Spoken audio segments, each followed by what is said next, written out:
It is Black Friday here inside the vault. Hope everybody had a great Thanksgiving, and it's a quick turnaround. So hopefully you got a little bit of sleep. Maybe you're on to day after leftovers, at noon leftovers. There's nothing better than that.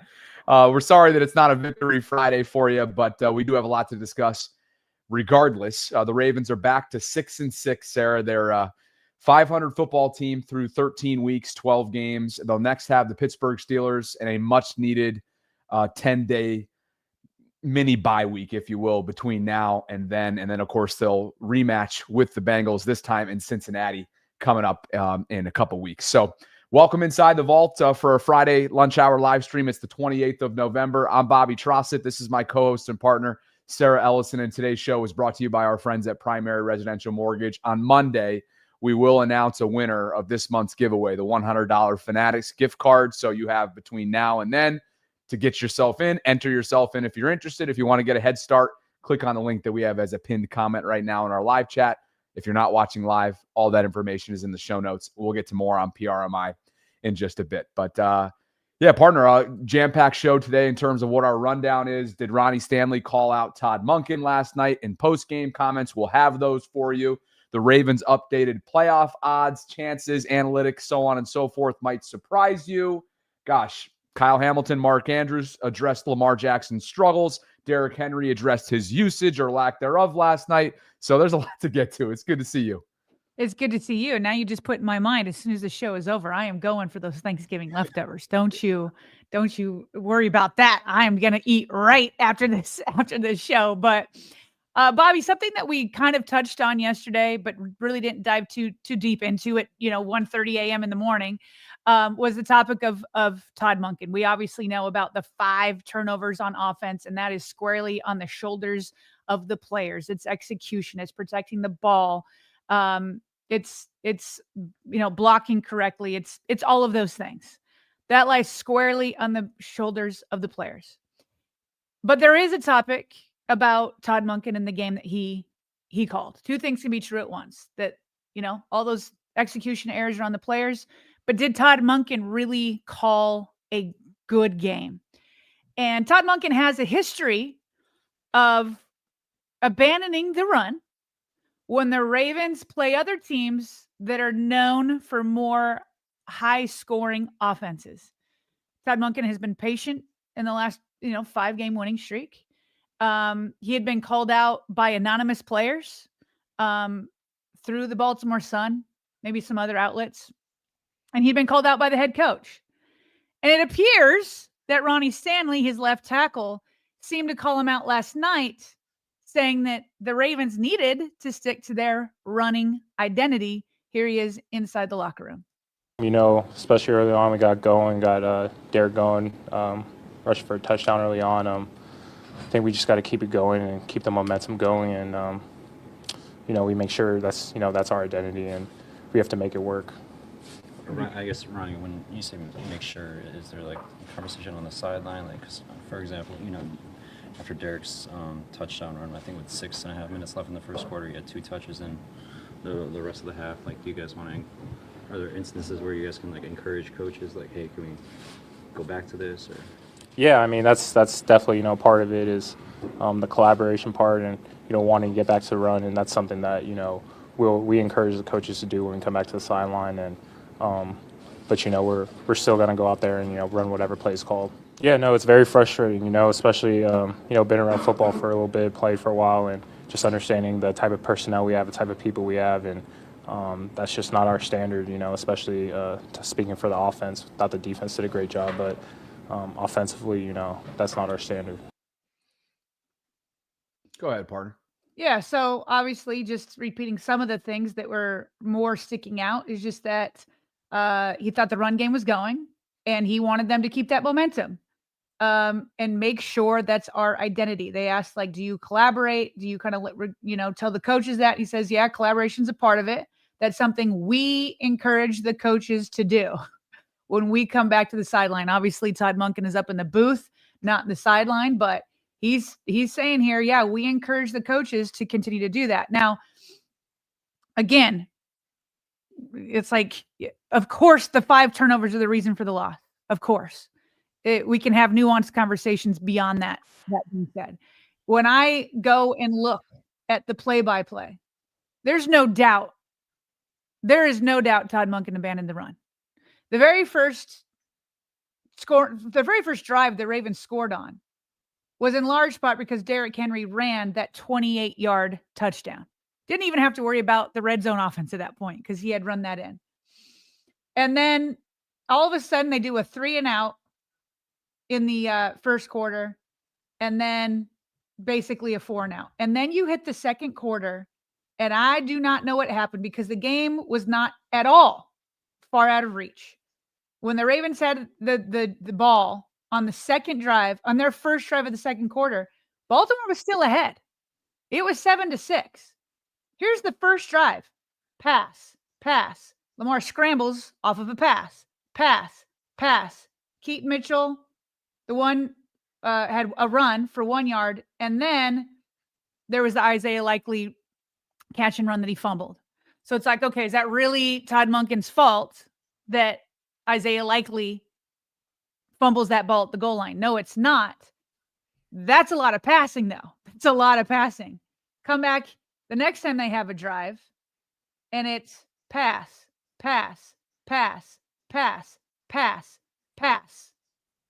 Lamar sacked, and they have to punt. I mean, I can keep doing this. He comes back in the third quarter, comes back a little bit to the run, and there's Keaton Mitchell, who scores that 18-yard touchdown on the run.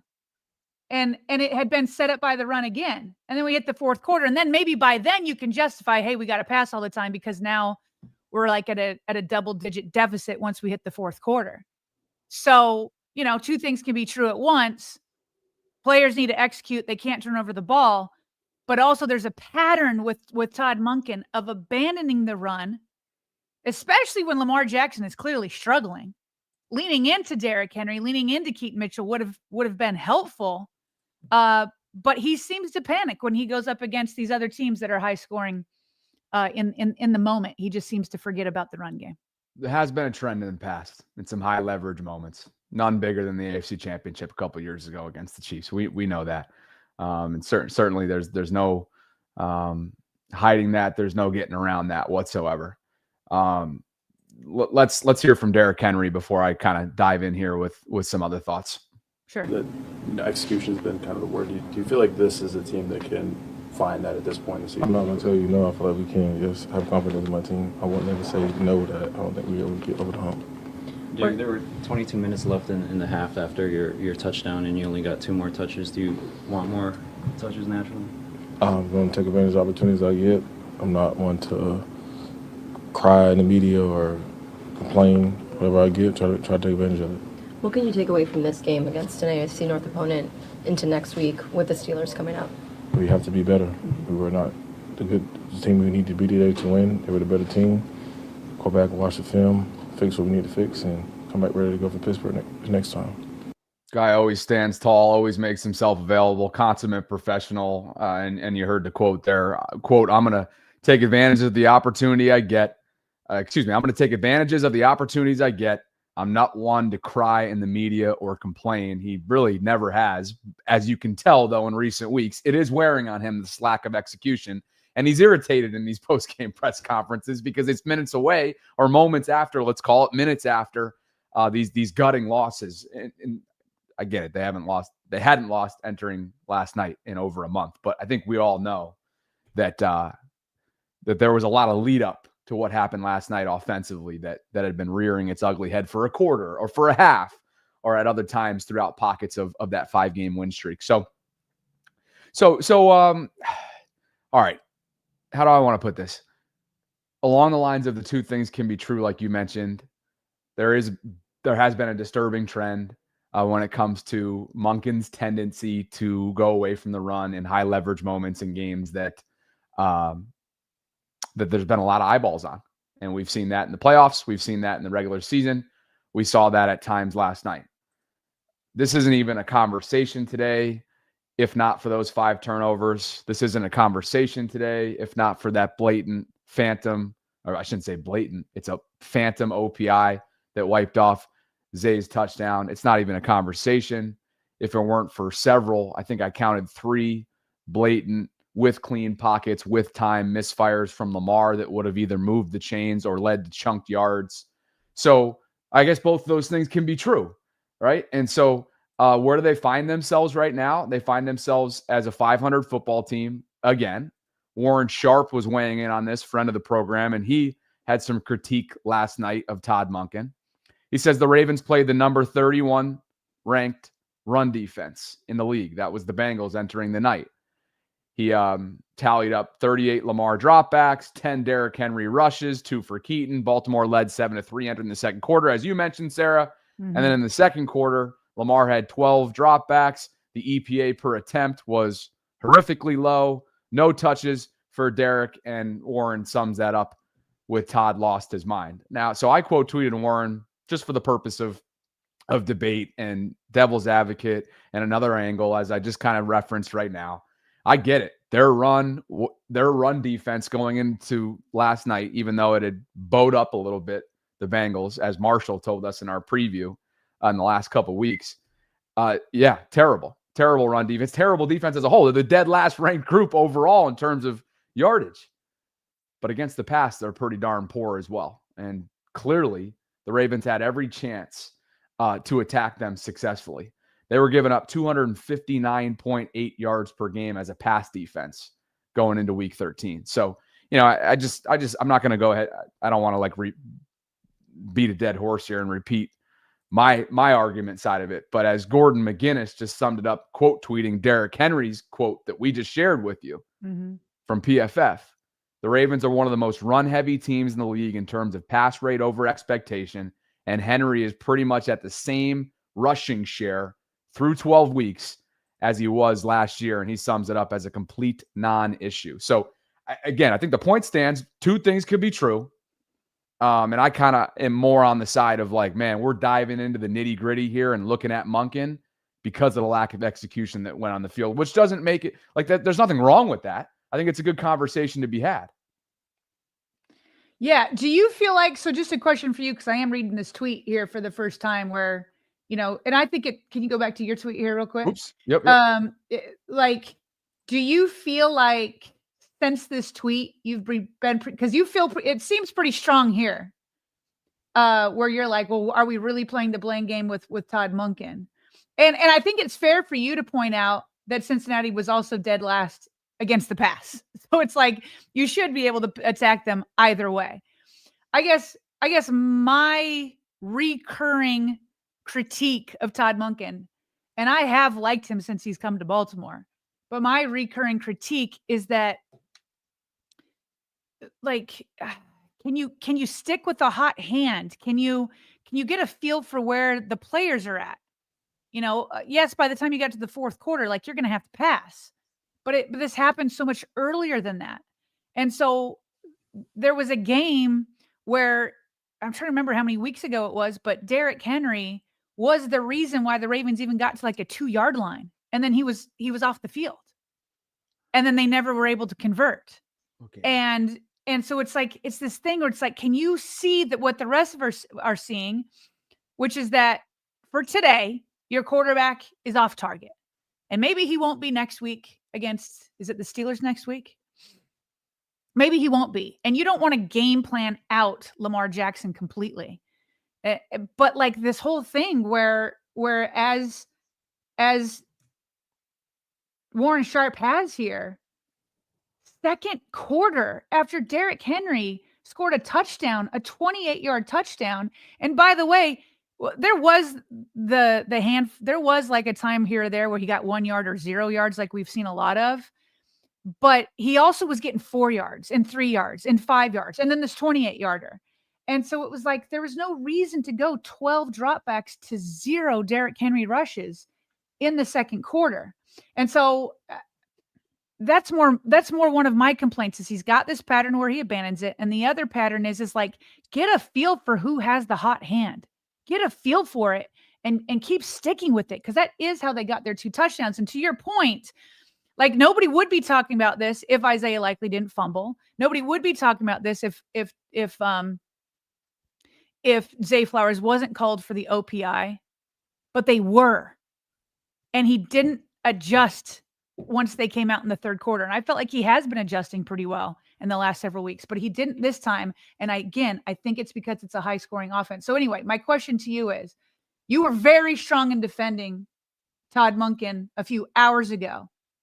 You're kind of easing up a little bit, which I think is fine because I think you're at the right spot. Do you feel like you've been presented with more information to be like, oh, okay, there's a point here?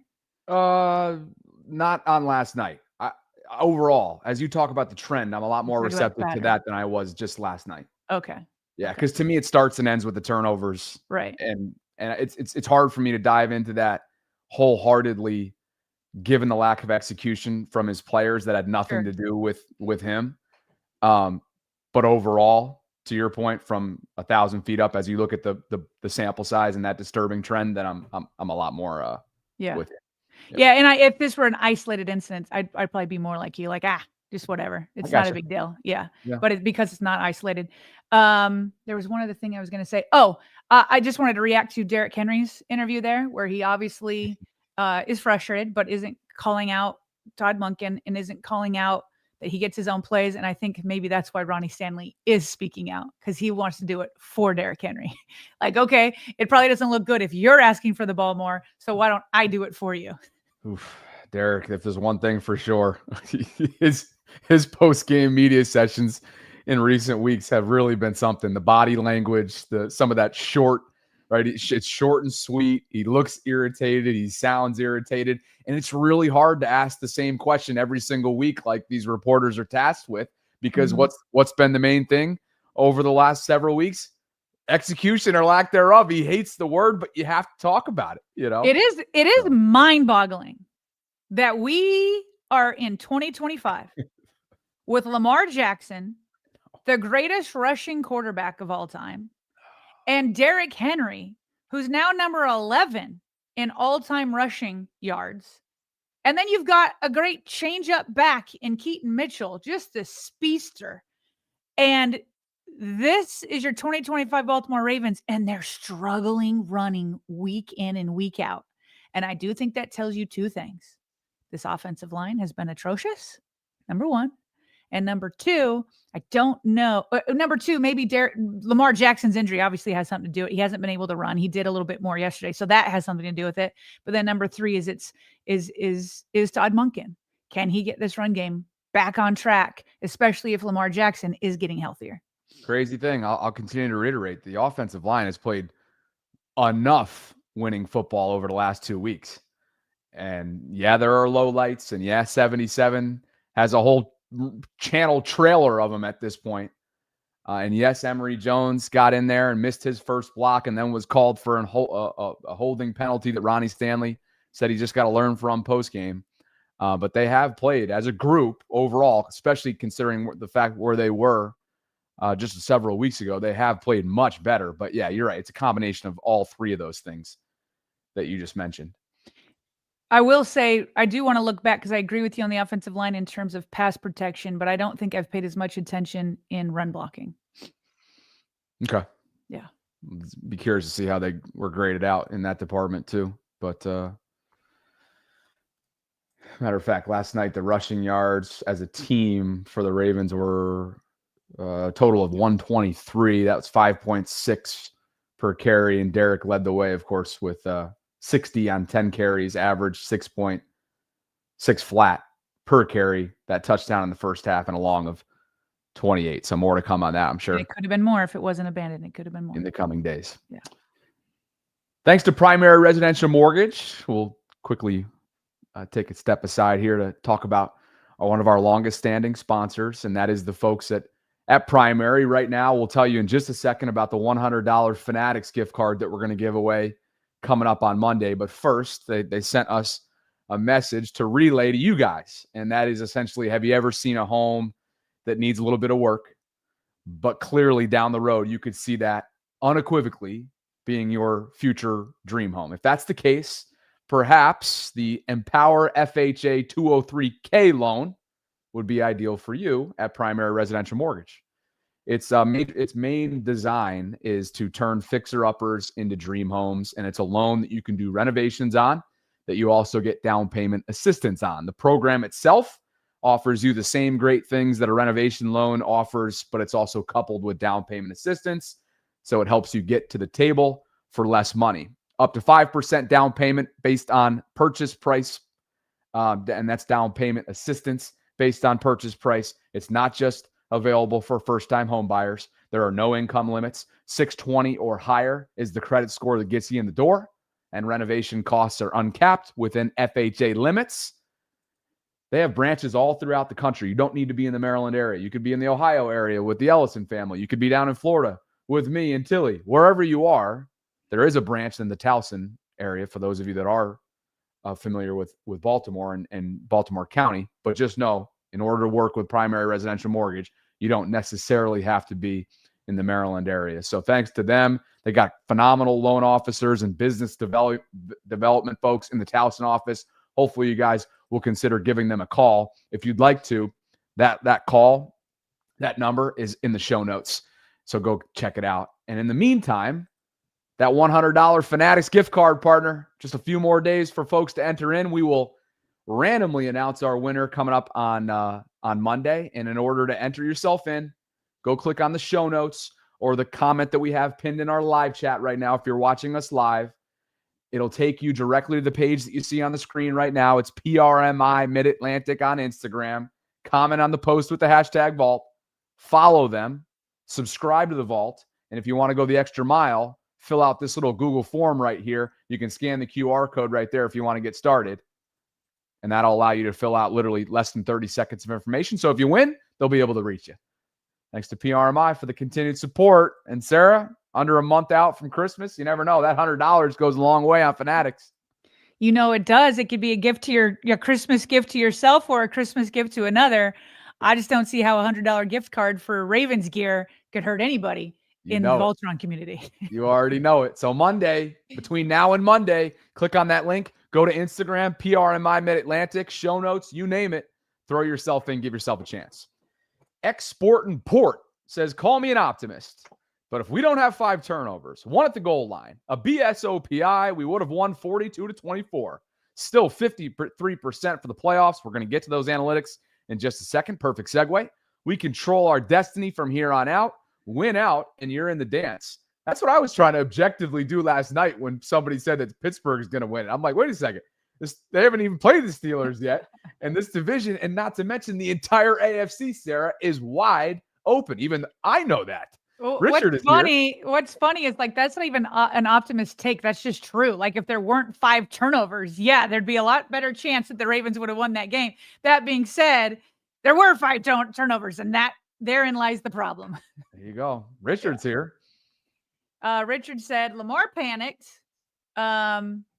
Trying to be Superman when his body ain't right, making critical mistakes. Offensive line needs to look themselves in the mirror. Their play is garbage, he says. Richard, that's funny. I didn't think he tried to be Superman last night. He just wasn't good. I think it's a lot. His number kept getting called. That's for sure. I think it's a lot simpler than that. Queon says the Bengals guest called this a get-right game for our offense, and it was the complete opposite. Our 2 touchdowns came off runs, and Todd didn't read the room. David Rice, what's going on, David? David says they really need to get Keaton Mitchell more involved in the offense. 2 touches for a guy with game-wrecking speed is criminal. We have Sonic and Knuckles, and I like that. We have Sonic and Knuckles, and we are playing them like Mario and Luigi. Well, isn't that the Detroit duo? Isn't that their Sonic tandem? and Knuckles? Are you getting that from the Lions and their offense, David? I think that's what he's doing. Richard says this ain't no Super Bowl team.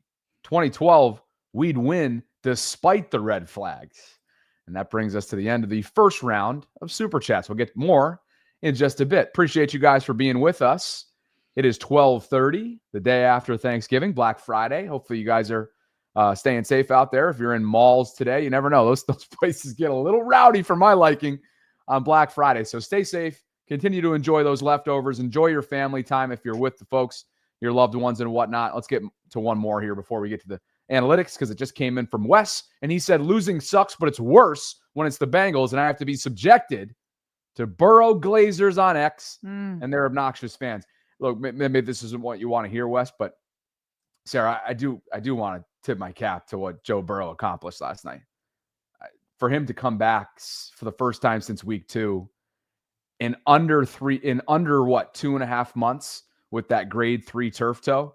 I don't know if you guys saw this last night, but the treatment and his overall operation on the sidelines in between each series, apparently like they were changing out shoes and I had a tweet on this and I can't find it in my bookmarks. Point is, it was impressive. I know nobody wants to hear it, but I thought it was impressive from him from a competitive spirit standpoint. I'm trying to decide if I want to push back or just let him have his moment. I'm just going to let him have his moment, and I'll let you give him his moment for now. What's there to push back on? It's like objectively. Well, that he wasn't whatever. He had rust early. He certainly was rusty early. Here's the bookmark that I had. They won the game. I just look forward to a rematch in 2 weeks. He was wearing a carbon fiber turf toe plate with his toe secure in his cleat. And after every series, they were doing some sort of replacement and whatnot. I just thought it was impressive. Richard says, my point is Lamar forced the ball downfield. He wouldn't take what the defense was giving him when we were down 2 points. I saw many open checkdowns. Appreciate you, Richard. And of course, the live chat is reacting really rationally. So let's get on to the next topic. Sarah, you take it from here. Hey, I bit my tongue. So, we'll let them do their thing. It's true, guys. So there you go. Let's take a look at where the Ravens stand in terms of playoff chances.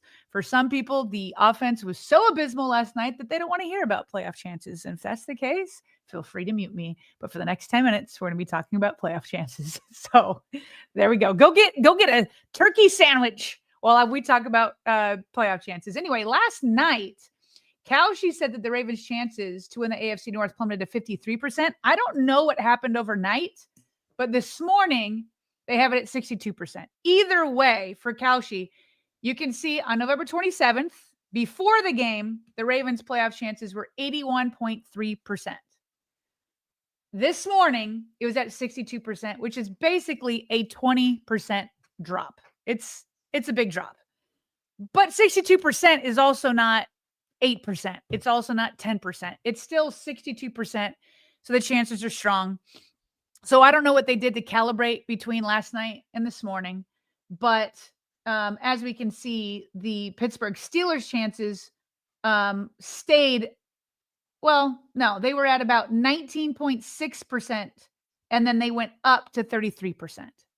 Okay. So the chances listen, when you lose an AFC North game, the odds are going to drastically change. They're going to drastically change. So I don't know. It's not surprising that it plummeted, but still like, okay, 62%, you can work with that. That's just one outlet's calculations. Jamison Hensley this morning showed what the ESPN's stats are. And so he has it that the AFC North went for the Ravens chances went from 70% to 57%. Okay, so not too far off. We're at 62 for Cowsey, 57 for ESPN. Both of them dipping quite a bit. The Ravens' overall playoff chances went from 72 to 57. So basically, it's 57 for either the AFC North or the playoffs, which tells me that it's mostly they got to win the AFC North in order to advance. And so this is what the overall playoff picture looks like right now. Before the game, the Ravens were in at number 4 as the 4 seed, winning the AFC North. Right now, the Steelers take that back over, but they haven't played yet. And I believe they have the Bills on Sunday. Is that correct, Bobby? At home. At home. If the Bills are able to pull off the win, and it's going to be a hard-fought game. I'm looking forward to watching it. But if the Bills pull it off, the Ravens are right back in I believe they'll be back in first place with the Steelers and Ravens set to battle 10 days from now. So obviously 2 more times in total, and the Steelers have to see Detroit again, and they have to see Cleveland. Now the Browns will probably be mathematically out of it by then, but it's the Browns, and they're going to be looking to spoil their divisional opponent. All of us. Of course. So there's closing stretches that I think have equal amounts of challenges for both of these teams, Pittsburgh and Baltimore, over the next month plus.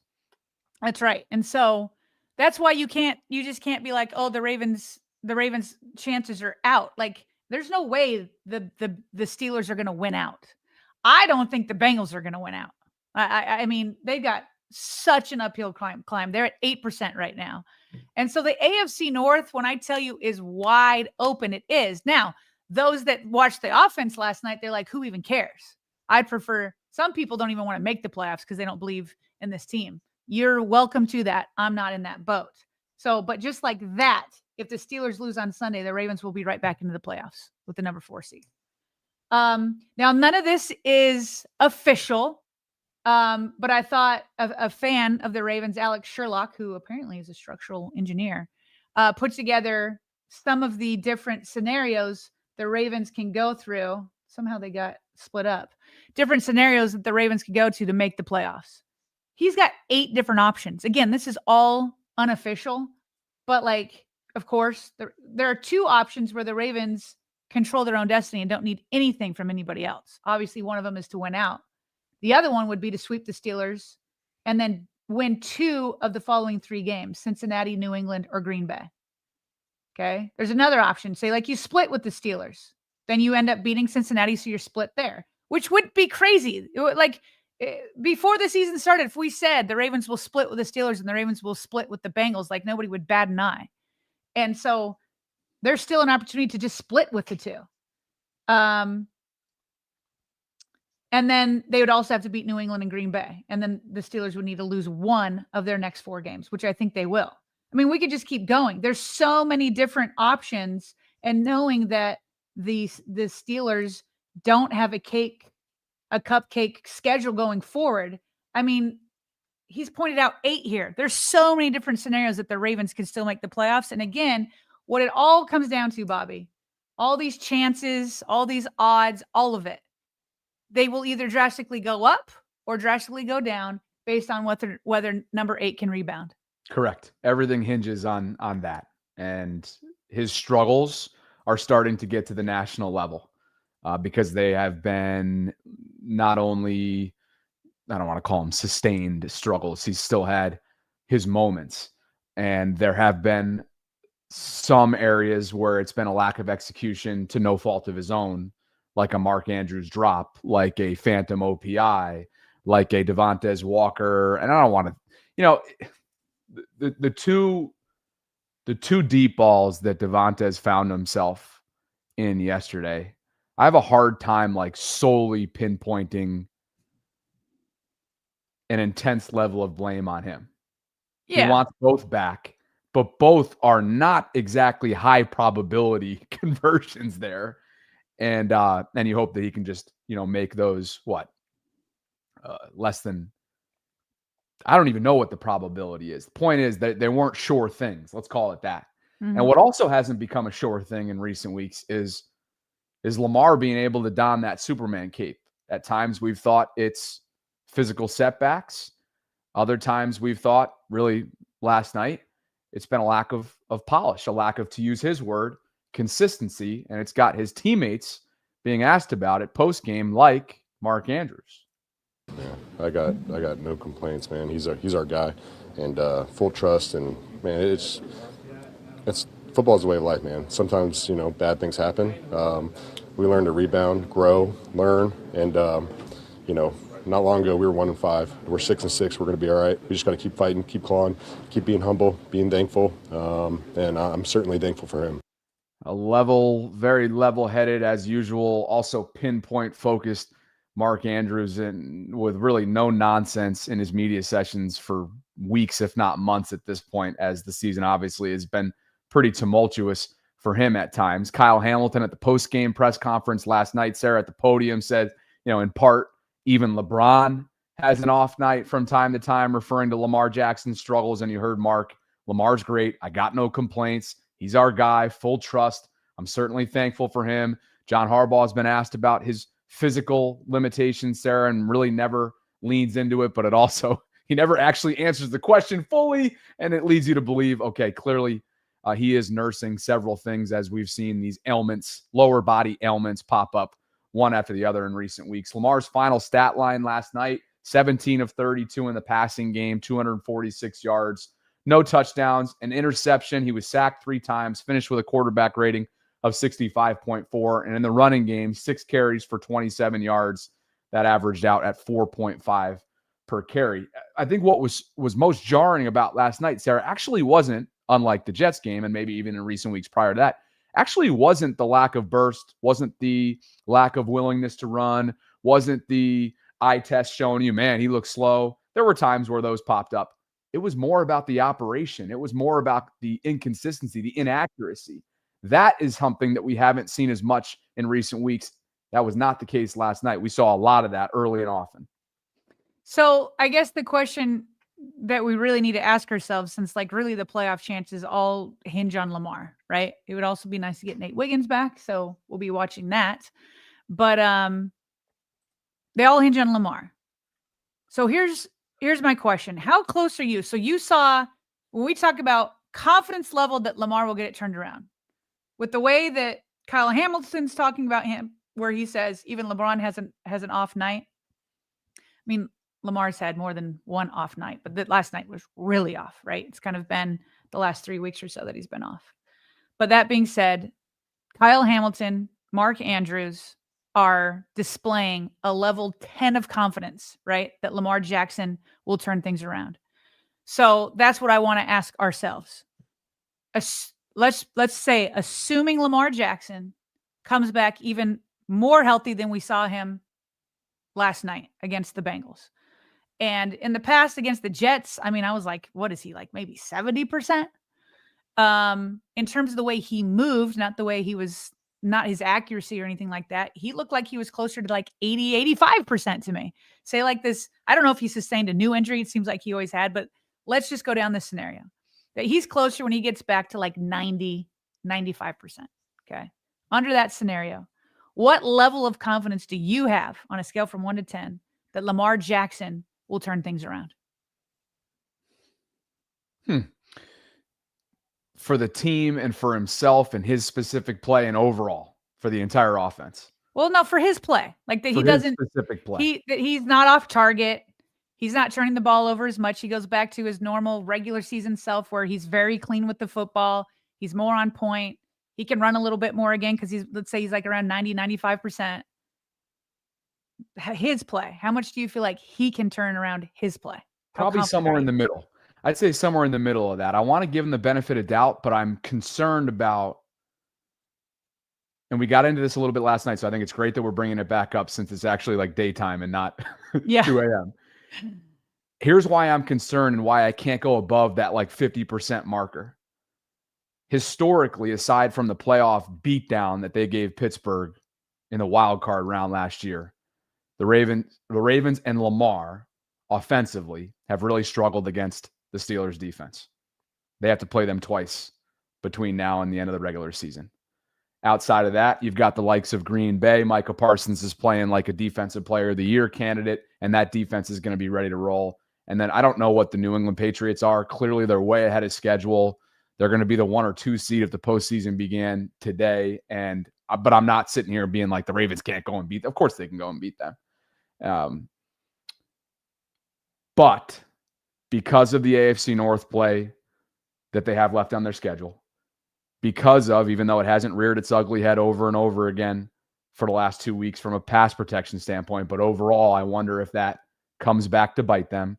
I'm not a buyer yet in the pressure that they were able to organically and manufacture and create since Draymond Jones came in throughout that. I'm not sitting here. You're talking about so many different things. I'm asking about Lamar's play. You're talking about Draymond Jones. You're talking about pressure. You're talking about that. I'm saying Lamar's play. Okay, I'm somewhere in the middle. So 5 out of 10. Sure. Lamar's at 90% healthy. You're at a 5. Yeah. Okay. Oh yeah. Yeah. Definitely. Because I just don't, and this is why this goes back to, and that was my mush brain. I don't know why I started talking about the defense, but we'll chalk that up to a quick night. I don't know. You just said you're rested now. Well, yeah, I tried. I go down rabbit holes all the time. Well, what I meant by that, yeah, I didn't do a second show last night. If I did, I wouldn't even be able to answer the question. But no, I'd say, yeah, I can't stand up on a table with confidence yet. Yeah. No, for me, it's probably not surprising. Lamar's like 90% healthy. I've got like a 9% confident rate. I'm not, I don't know that I'm Mark Andrews, but I'm very close to that. I'm just watching people on Twitter, even at like a more national level, where it's like, you only get one of two choices.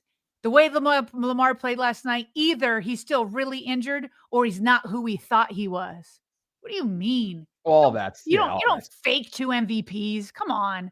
That's and you don't fake like a third one where you're nearly getting it. And then, you have an all-time quarterback passer rating, and you have the best touchdown to interception ratio in NFL history in a single season. You don't fake that kind of stuff.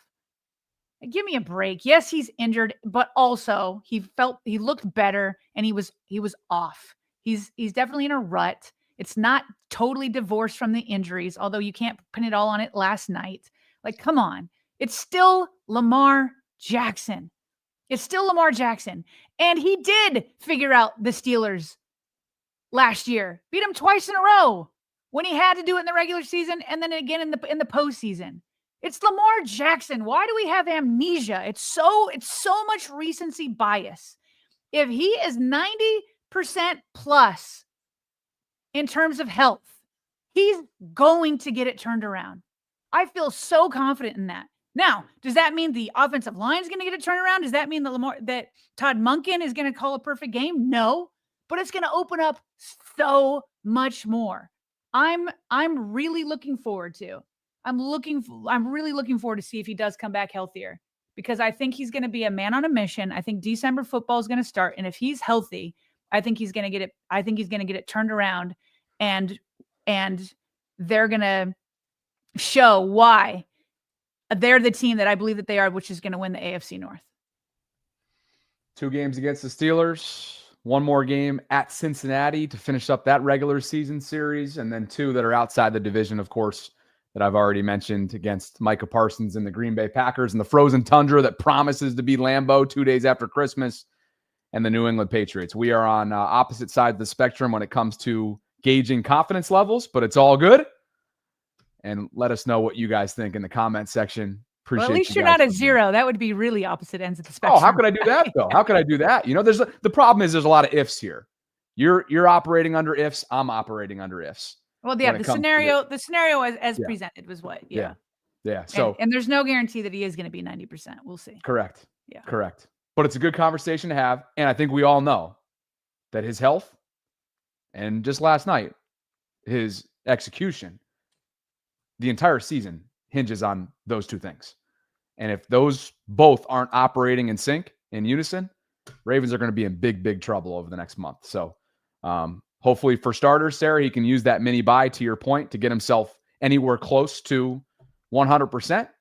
Don't know if that's going to be the case, but hopefully Femi's in the live chat mixing it up with everybody on this Friday, but hopefully he can get himself close to where he's been health-wise earlier on in the season. And we're talking about well earlier on in the season, between now and the Pittsburgh game. And then, of course, after Pittsburgh, you just never know, because after Steelers games, both teams tend to be beaten up badly when it comes to the rivalry and everything that goes into that storied matchup. So appreciate you guys for being with us. Let us know what you think in the comment section on gauging confidence levels. All right. I think we got basically like an onslaught of quick hits. But before we get to those, why don't we just cook through some super chats? Yep. We left off with Wes. You know what? We left off with Richard. We slipped that in there at the end. So Export and Port picks things back up with you. He says, interesting. Ravens have given up 31.7 points per game against the following quarterbacks: Josh Allen, Jared Goff, Patrick Mahomes, CJ Stroud, Matthew Stafford, Caleb Williams, Joe Burrow. 13.6 points per game against Tua, Flacco, Gabriel, McCarthy, and Tyrod. Thanks, Exporting. Joe Jenkins celebrating 7 months with us. Joe, happy Thanksgiving. Unless Lamar gets healthy, I don't think we'll make the playoffs. If we do make it, I'm afraid of one and done again. MB 34012. One and done is definitely a scenario that is Definitely possible. Sorry. At MB says, if Lamar can't run, he's cooked. Glimpses. Old Lamar showed up last night. He's just not the pocket passer Joe is. Who day? Oh, okay. Now I see who MB is. People are going to think it's my burner. No, I was just complimenting Joe for his competitive spirit, his toughness, and everything else that went into last night, having not played regular season football since week 2. That's it. I don't have a poster of him over here. I don't have his jersey. I'm not You wearing don't have his your jersey. pillowcase is not Joe Burrow. Maybe your comforter when you go to bed at night. Unbelievable. Joe. Maybe no. Here's what I envision. Now you got a comforter of Joe Burrow. Your pillowcase is Aaron Rodgers. And who else do you love? Bo Nix? Is Bo Nix up there? Who's the other guys you like? Throw Bo in there. Throw J.J. McCarthy. I'm trying to put my mind into those of you out there that pin this on me. Throw J.J. McCarthy in there. Throw Bo Nix. Let's anoint all these guys while we're at it as Bobby's boys. Why not? Bobby's boys. Joe Jenkins has gifted us 5 channel memberships today on this Friday. Joe, thank you so much. BTF.Damon1. Gosh, we really need usernames to. I know. I don't know back. where they went. He's here with us. So annoying. But anyway, he says Lamar be having Tom and Jerry turnovers. I saw that tweet. I loved watching Tom and Jerry cartoons growing up. Saturday morning. Are you kidding me? Oh, me too. Somebody tweeted that last night. BTF, did you steal that or were you the tweeter on that last night? Edwin Rice writes, as a realist, I never seen a team up and down like this win a Super Bowl. With Lamar healthy, can't go higher than 60%. I believe they will win the AFC North. It'll depend on matchups going forward if they advance beyond the wild card. Thanks, Edwin. And thanks to all of you for being with us on this Friday. It's sort of like a third topic / quick hits.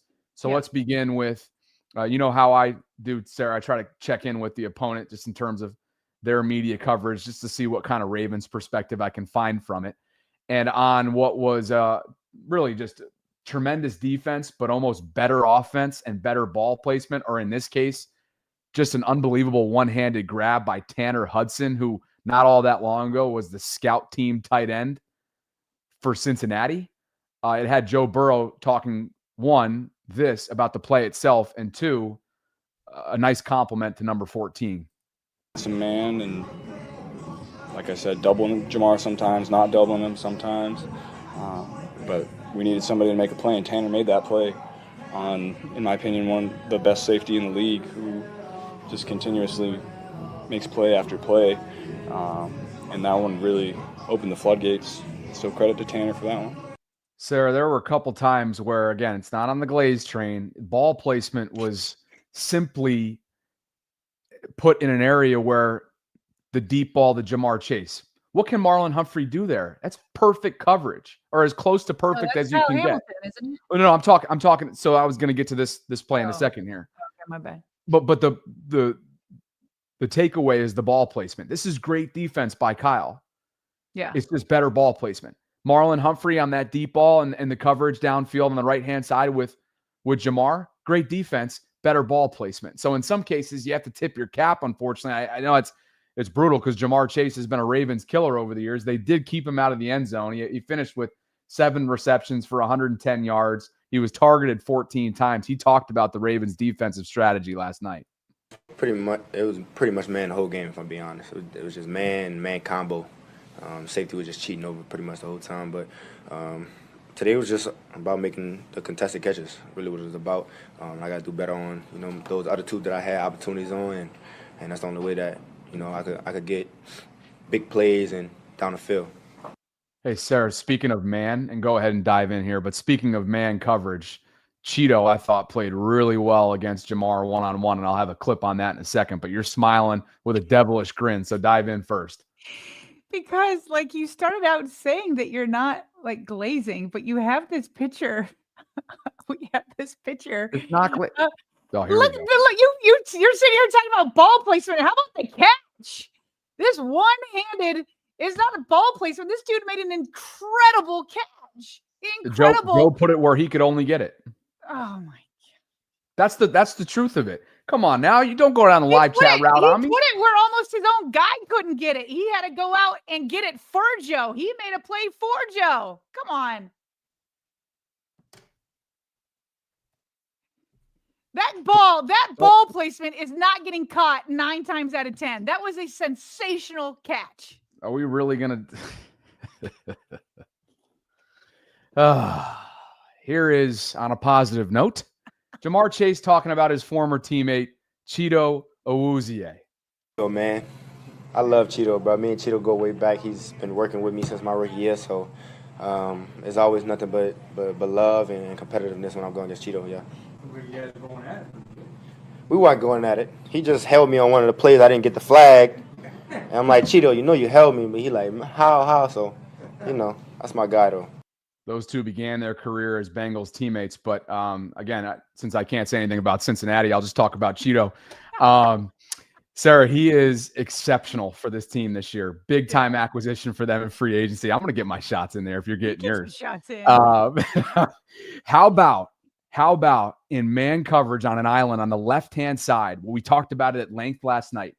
Cheeto's back is turned, and he somehow has the awareness, the body control, and the technical savvy at the catch point to make that pass defense, to break up that pass with Ja'Marr Chase. Cheeto had 2 last night, two PBUs, 5 tackles. He has been a sure thing for the Ravens. They hurt greatly without Nate Wiggins in that second half. We talked about it at length last night, but Cheeto has been a welcome sight in the absence of Brandon Stevens, who they let walk in free agency. Completely fantastic signing. Completely underrated signing that is having a major impact.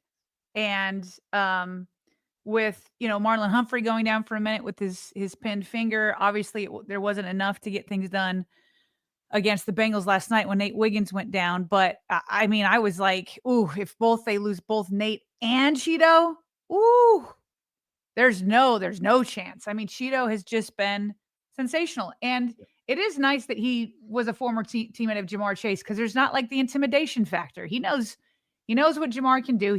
Everybody knows what Ja'Marr can do. But I just doesn't feel like Cheeto is intimidated by these bigger, highly productive receivers. And Cheeto's been, I haven't been following his career too closely, but it's been more about injuries for him and staying healthy. Tennessee let him walk. Yeah. And he's been healthy all year. And maybe part of it is because he doesn't have to be out there for a gazillion snaps because they've had so many cornerbacks that can play.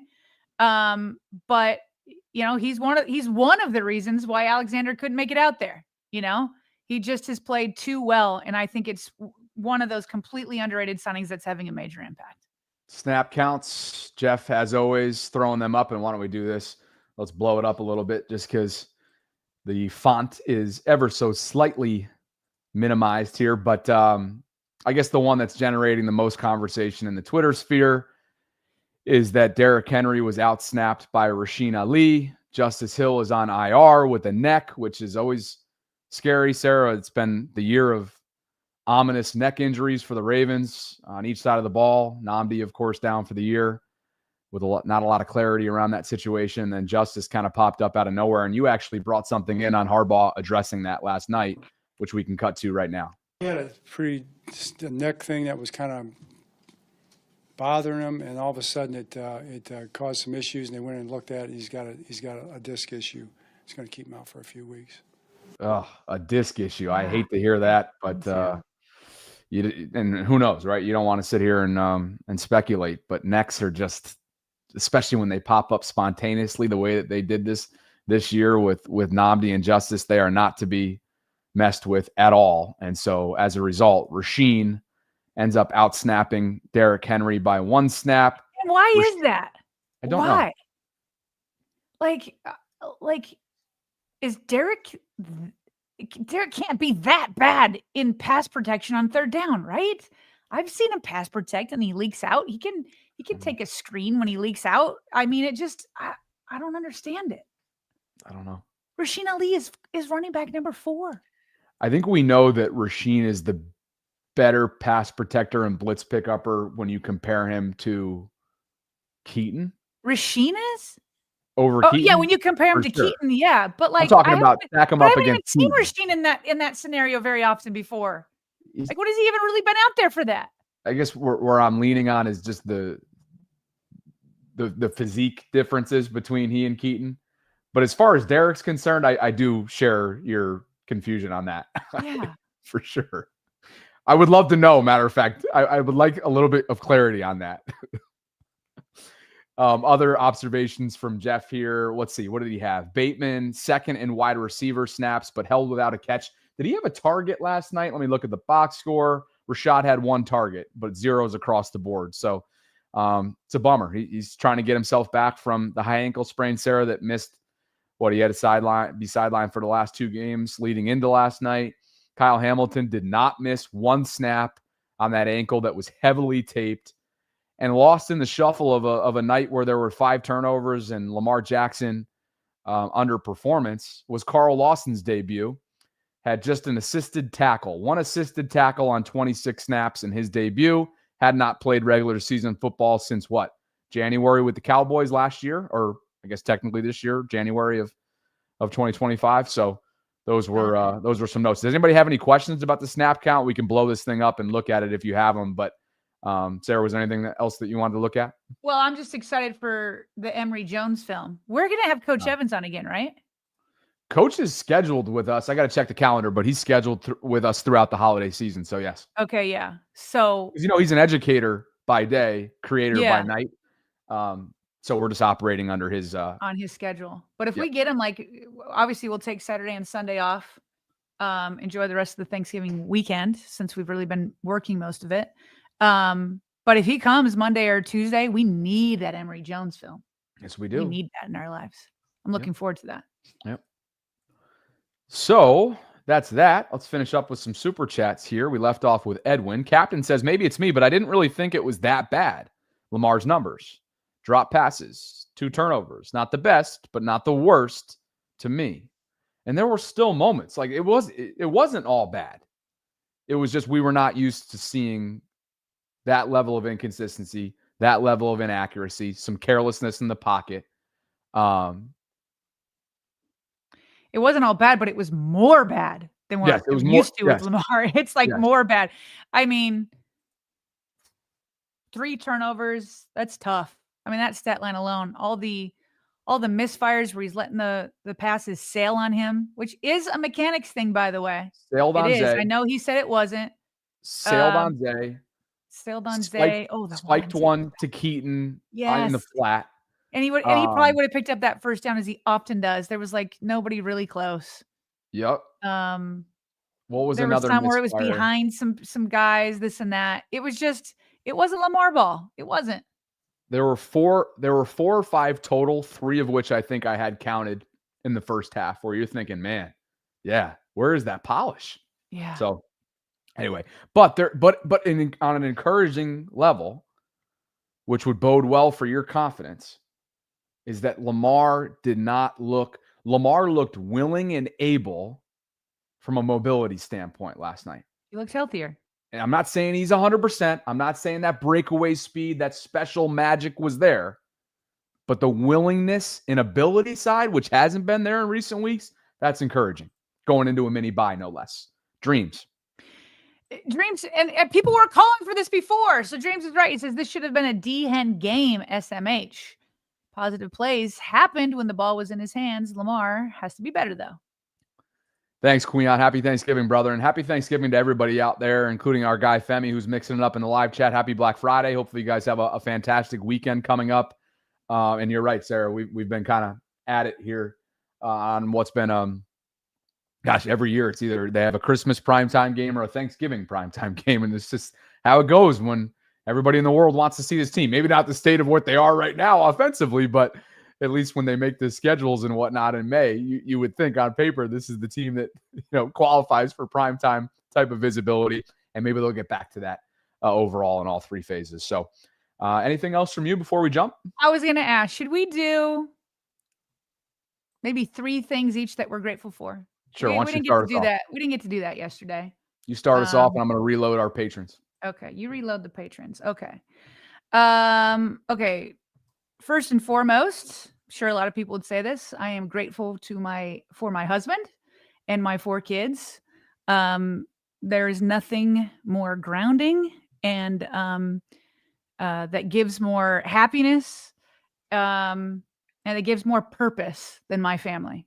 And I am blessed to have a sensational husband and 4 kids that just continue to grow and mature and bring so much joy in my life. And if I could, I would freeze time right now. To have 4 kids between the ages of 16 and 8 is absolute entertainment. It is absolute fun. It is absolute craziness. And I do not want the ride to end. My son is a junior.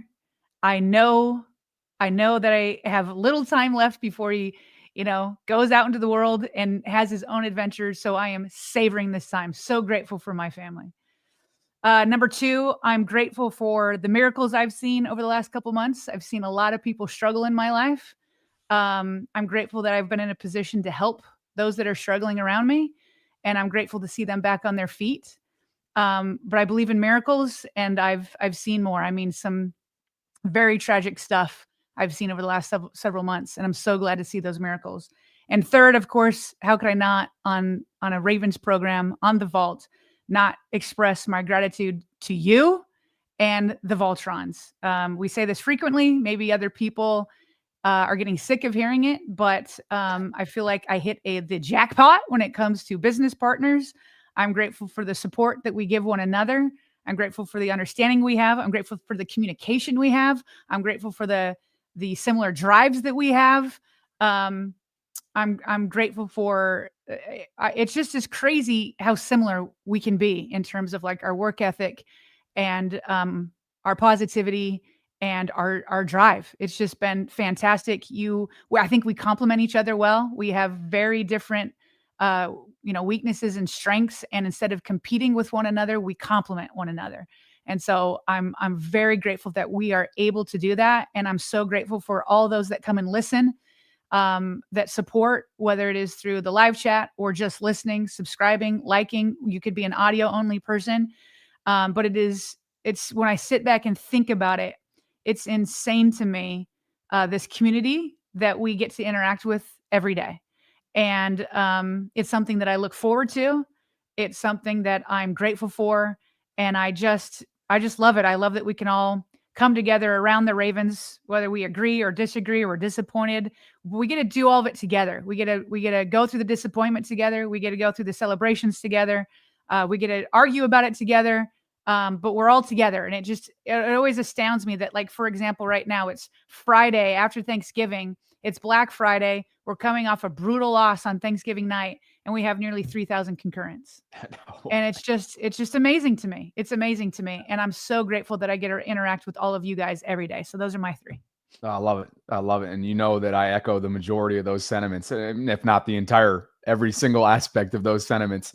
And in recent weeks, as you've been firsthand witness to all these miracles and this adversity and everything that you guys have been battling, like, that partnership is tested, and it just passes the test time and time again. 4 years in, it's not going to change. There's going to be different layers of adversity, change, you name it. And we've just withstood the test of time, the test of the challenge, the test of geography, and so on and so forth. So you already know that was going to be one of my 3. So I'll just keep it brief at that for sure, because I echo every single one of your sentiments there. And for me, it's basically just health and family, 1 and 2, prior to my 3rd being, the entrepreneurial spirit that I get to tap into with you on a daily basis. It's health every single day when you get on the other side of 30, whether it be because of a lower back strain doing a mid-power clean earlier this week, or actually just seeing like real life stuff happening, knowing that tomorrow's not granted. I think you find that new level and rediscover an appreciation or a newfound understanding for how lucky our health is on a day-to-day basis. So, I think for me, it starts there. It then goes to family, which is only accentuated when you don't get to spend it with them over the holiday. It's a decision that I made moving to St. Pete, at least for the time being, knowing that both holidays would not be spent with them. I will be back for Christmas, so I'm looking forward to that.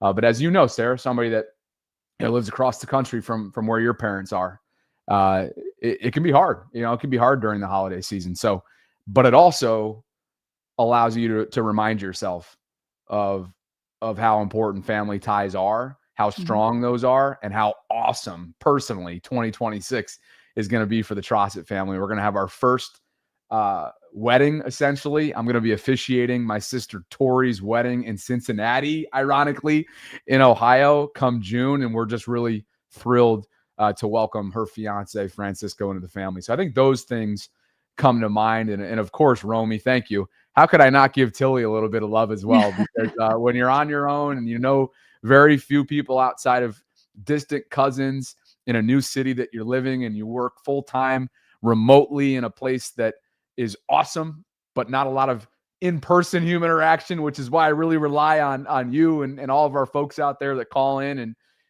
you know it and become interactive with us. Tilly really is they talk about emotional support animals.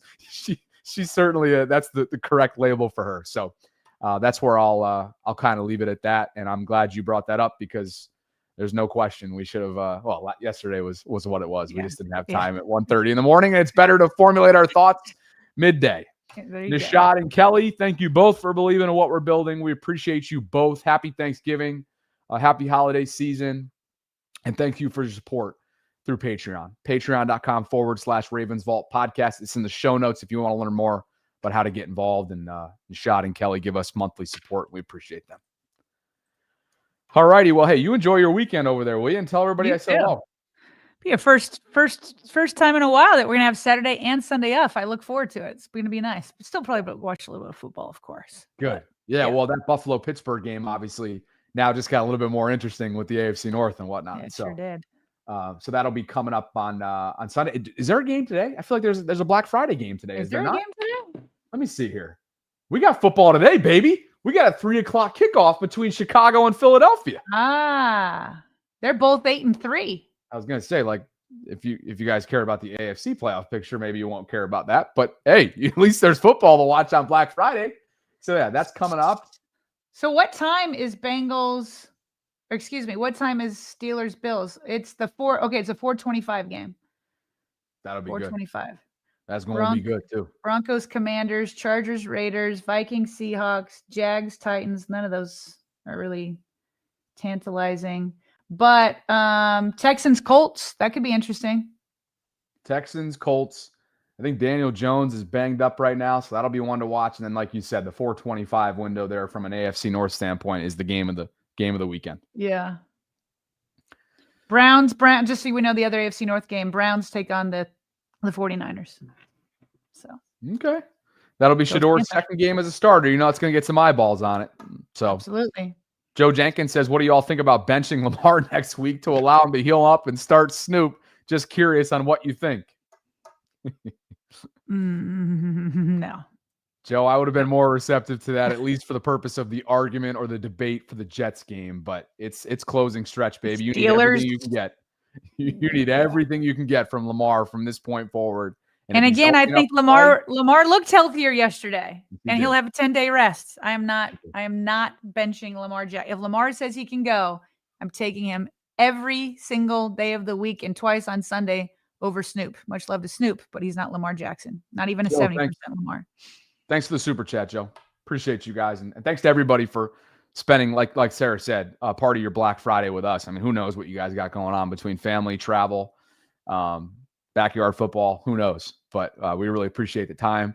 And we will be back with you on Monday. Like you said, it's going to be a little bit of a rejuvenating weekend, more of a Thanksgiving after the fact for us. And I know we both look forward to that from a family time standpoint, relaxation, and all that and more. And hopefully you guys get some of that on your ends as well. Thanks to Primary Residential Mortgage. Guys, last call. We'll do our giveaway coming up on Monday. That'll be randomly decided. The winner that will take home a $100 Fanatics gift card. So that'll be coming up on Monday. You can visit the show notes, or if you're watching live right now, go click on the link that we have pinned in our live chat. It'll take you directly to PRMI's Instagram page, and all the instructions are there and easy for the taking. So thanks to them for the continued support. Thanks to all of you on your way out. If you could like the video, subscribe, hit that notification bell. We would really, really appreciate it. And for Sarah Ellison, I'm Bobby Trossett signing off from this Ravens Friday lunch hour live stream. We'll be back with you on Monday. Have a fantastic weekend. We appreciate you, VAULTRONs. Talk soon.